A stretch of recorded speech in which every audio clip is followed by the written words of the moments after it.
오늘 하나님께서 주신 말씀 예레미야가 5장 1절부터 14절입니다. 구약성경 1149쪽 예레미야가 5장 1절부터 14절입니다. 여호와여, 우리가 당한 것을 기억하시고 우리가 받은 지옥을 살펴보소서. 우리의 기업이 외인들에게, 우리의 집들도 이방인들에게 돌아갔나이다. 우리는 아버지 없는 고아들이오며 우리의 어머니는 과부들 같으니 우리가 은을 주고 물을 마시며 값을 주고 나무들을 가져오며 우리를 뒤쫓는 자들이 우리의 목을 눌러싸우니 우리가 기진하여 쉴 수 없나이다. 우리가 애굽 사람과 아수르 사람과 악수하고 양식을 얻어 배불리고자 하였나이다. 우리의 조상들은 범죄하고 없어졌으며 우리는 그들의 죄악을 감당하였나이다. 종들이 우리를 지배하며 그들의 손에서 건져낼 자가 없나이다.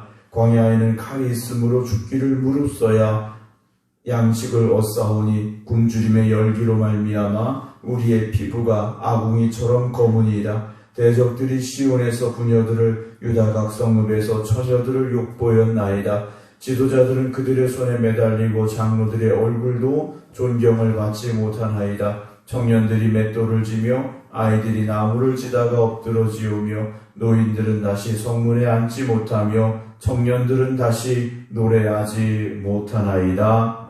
아멘. 하나님께서 깨어 기도하는 여러분들의 삶과 가정과 일터와 자녀들 위해 항상 은혜 주시고 역사하시고 돌보시고 축복하시기를 주님의 이름으로 축원합니다.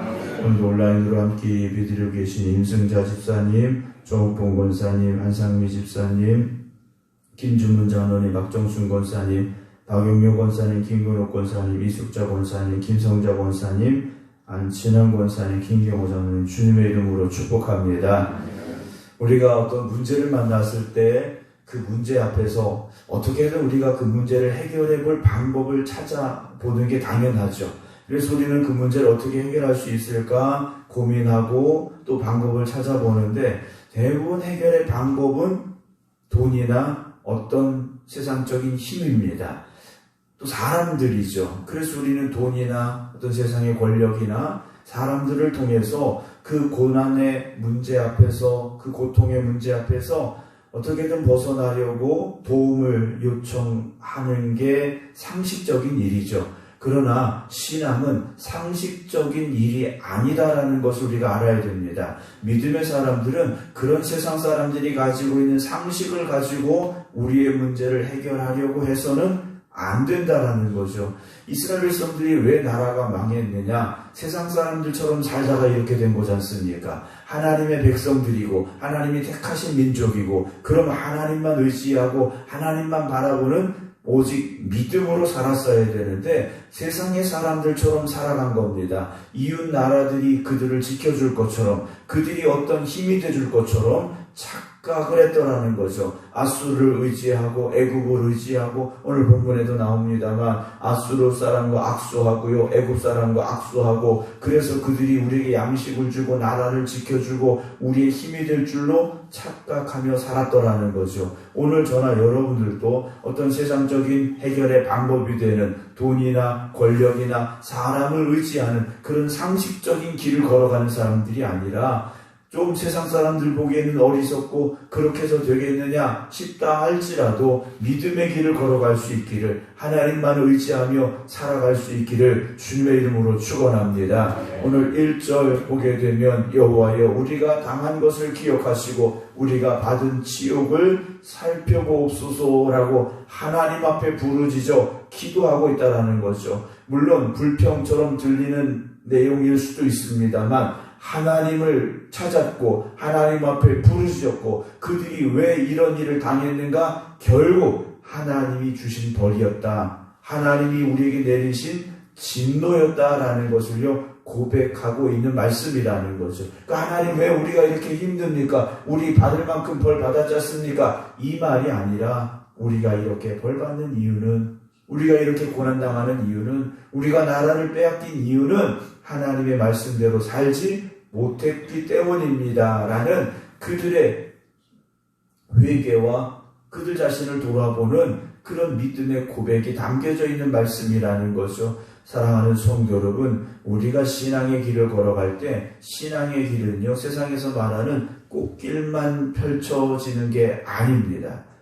꽃길만 걸어갈 수 있는 게 아니라는 거죠. 때로는 고난도 겪을 수 있고 때로는 어려움도 만날 수 있습니다. 그래서 내가 이 길을 가는 게 맞을까? 정말 하나님은 살아계실까? 때로는 의심도 하고 때로는 회의도 하고 때로는 절망도 할 수 있습니다. 그러나 그런 절망과 의심의 끝에 결국 다시 하나님밖에 없습니다라는 신앙의 결단과 고백이 있기를 주님의 이름으로 축원합니다.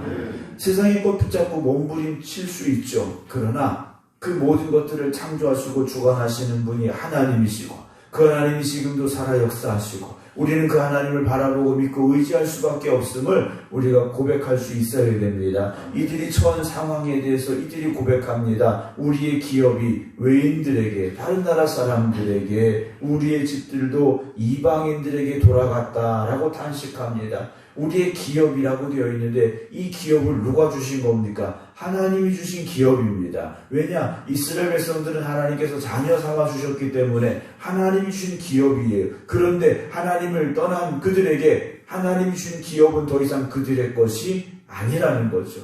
그들이 조상 대대로 살아왔던 땅도 집도 하나님을 떠날 때에는요, 하나님의 그것들을 다 빼앗아 가신다라는 거죠. 오늘도 우리가 누리고 있는 이 모든 것이 하나님의 은혜임을 잊지 마시기 바랍니다. 하나님이 주신 것이고 하나님이 허락하신 것이고 그래서 우리는 하나님의 은혜 없이는 살 수 없습니다. 고백할 수 있어야 되고 그 고백으로 살아갈 때 우리의 삶은 하나님을 떠나지 않고 말씀에서 벗어나지 않고 하나님이 기뻐하시는 길로만 걸어갈 수가 있는 겁니다. 우리는 아버지 없는 고아들이오며 우리 어머니는 과부들 같으니 우리가 은을 주고 물을 마시며 값을 주고 나무들을 가져오는 상황이 됐다라는 거죠. 은을 치러야 돈을 내야 물을 마실 수 있고 돈을 줘야 나무가지를 가져다가 불을 뗄 수 있는 상황이 됐습니다. 원래는 하나님이 다 거저주신 건데 물도 그들이 마음껏 마실 수 있게 주셨고 나무도 주셨는데 하나님을 떠났더니 돈을 주고 물을 마셔야 되고 값을 주고 나무들을 사와야 되는 우리를 뒤쫓는 자들이 우리의 목을 눌렀다라고 되어 있습니다. 이들의 목에는요 멍에가 매어져 있다라는 거죠. 그 멍에가 너무나도 무겁고 크니까 기진하여 쉴 수조차 없는 상황이라는 거죠. 어찌 보면 저나 여러분 우리 모두가 세상의 짐을 지고 있다면 그 짐 때문에 얼마나 무겁고 힘듭니까? 그런데 주님은 말씀하시죠. 수고하고 무거운 짐진 자들아 다 내게로 와라 라고 말씀하십니다. 우리가 지고 있는 짐은 하나님 앞에 내려놓을 수 있고 내려놓아야 됩니다. 근데 하나님 바라보지 않고 세상을 바라보고 세상의 방법으로 살려고 하니까 그 짐이 너무나도 무겁더라는 거죠. 오늘도 이 하루가 여러분들에게 있어서 그 무거운 짐을 하나님 앞에 내려놓고 하나님의 은혜 가운데 살아갈 수 있는 하나님의 능력 가운데 살아갈 수 있는 기쁨의 날 되시기를 주님의 이름으로 축원합니다. 우리가 애굽 사람과 아수르 사람과 악수하고 양식을 얻어 배불리고자 했다. 그런데 결과는 어떻습니까? 그렇지 못했다라는 거죠. 그렇지 못했다는 겁니다. 우리의 조상들은 범죄하고 없어졌으며 우리는 그들의 죄악을 담당하고 있다라고 탄식합니다. 이들이 지금 당하고 있는 이 고난은요 조상 때부터 계속해서 내려온 죄 때문이다. 그럼 조상들의 잘못 때문에 지금 이들이 이 고난을 당하고 있느냐? 하나님이 지금까지 참고 계셨다라는 거죠. 하나님께서 그들의 잘못을 바라보고 계시면서 언제나 돌아올까 하나님은요 기다리고 계셨다라는 겁니다. 그런데 돌아오지 않았다. 그들이 돌아가지 않았다라는 것이죠. 종들이 우리를 지배하는 상황이 되어버렸습니다. 그들의 손에서 건져낼 자도 없습니다. 광야에는 칼이 있으므로 죽기를 무릅써야 양식을 얻을 수 있는 그런 현실이죠. 굶주림의 열기로 말미암아 우리의 피부가 아궁이처럼 검게 됐다라고 말합니다. 굶주림의 열기라는 것은요 마치 우리의 온 몸과 우리의 모든 것을 태워버릴 것 같은 처절한 배고픔이라는 겁니다. 그 극심함이 너무나도 크다라는 거죠. 대적들이 시온에서 부녀들을 유다 각성읍에서 처녀들을 욕보이는 상황이 됐고요. 지도자들은 그들의 손에 매달리고 장로들의 얼굴도 존경을 받지 못합니다. 청년들이 맷돌을 지며 아이들이 나무를 치다가 엎드러질 수밖에 없는 상황. 노인들은 다시 성문에 앉지 못하고요. 청년들은 다시 노래하지 못하고 있는 이들의 처절한 상황을 지금 하나님 앞에 호소하고 있습니다. 왜 그렇습니까? 하나님께서 풀어주셔야, 하나님께서 해결해 주셔야, 하나님께서 바꿔주셔야 되기 때문이다라는 거죠. 오늘도 우리가 하나님의 섭리 가운데, 하나님의 은혜 가운데 살아감을 잊지 마시고 하나님만 바라보시고 하나님만 의지하시기 바랍니다. 세상의 방법이 아닙니다. 세상의 길이 아닙니다. 하나님이 이끄시는 길로, 하나님이 오라고 하시는 길로 나아가시기 바랍니다. 비록 오늘 우리가 고통의 시간을 지나갈 수도 있습니다. 슬픔의 길을 걸어갈 수도 있습니다. 그러나 하나님은 여러분들을 바라보고 계시고 우리의 호소에, 우리의 부르짖음에 또한 응답하시는 하나님이 되어지심을 믿으시며 오늘도 기도를 멈추지 마시고 다시 기도할 수 있는 오늘 이 새벽이 되어지시기를 주님의 이름으로 축원합니다. 기도하겠습니다. 하나님은 지금도 살아계시고 지금도 우리와 함께하고 계심을 믿습니다. 그러나 우리가 하나님을 바라보지 못하고 하나님의 말씀 안에 거하지 못하고 온전한 믿음으로 살지 못한 채 세상의 사람들처럼 세상의 방법으로 살아가려고 애쓰고 노력했습니다. 그러나 이스라엘 백성들이 그들의 방법대로 세상의 길로 갔을 때 그들은 나라를 빼앗기고 온갖 어려움과 고통 가운데 처했음을 보게 됩니다. 오늘도 우리가 이 말씀을 보고 들음으로 깨닫게 하여 주시어서 세상의 길이 아니라 세상의 방법이 아니라 상식적인 길이 아니라 오직 믿음으로만 살아갈 수 있는 저희들이 되게 하여 주시옵소서. 오늘도 하나님 앞에 부르짖어 기도하는 이 새벽 하나님 우리의 기도를 들어 주시옵소서. 우리의 부르짖음에 응답하여 주시옵소서. 그래서 하나님의 은혜 가운데 살아가는 성도들 정말 하나님의 은혜 아니면 살아갈 수 없습니다. 고백할 수 있는 저희들 되게 하여 주시옵소서. 세상에 수고하고 무거운 짐을 주님 앞에 내려놓습니다. 주님께서 주시는 평안함을 누리게 하시고 주님이 주시는 기쁨을 가지고 오늘도 믿음의 담대함으로 세상과 담대히 맞설 수 있는 저희를 되게 하여 주시옵소서.